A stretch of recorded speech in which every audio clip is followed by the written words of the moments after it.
Donc ici, l'autre partie, c'est aussi à ce niveau, le régulateur qui rend son pourcentage de fonctionnement.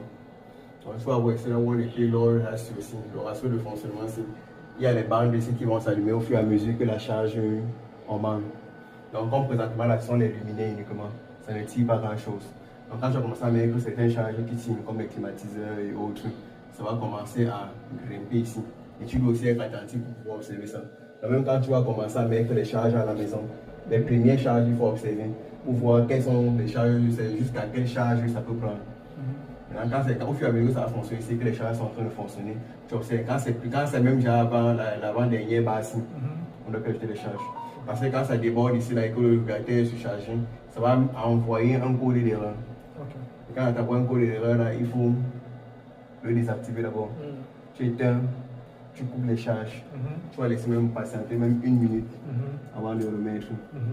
Donc ici, comme on disait, il y a deux modes. Ici à l'intérieur, on a un mode stabilisateur, la partie qui régule. Donc là, présentement, c'est un mode de régulation. Il y a maintenant le mode bypass. Le bypass, ici, ça peut te permettre, quand par exemple, si par exemple ton régulateur tombe en panne, et que ça peut tomber en panne la nuit, dès que le technicien n'est pas là, et que tu veux basculer d'abord, tu veux changer la position, tu vas passer en mode bypass. Donc, le bypass, maintenant, lui ne va pas réguler, il va tout simplement te prendre la tension d'ancrer, il te renvoie ça en sortie. Donc comme là présentement, la notre tension d'entrée ici est à 185 volts. Ça régule, ça envoie ça à 219.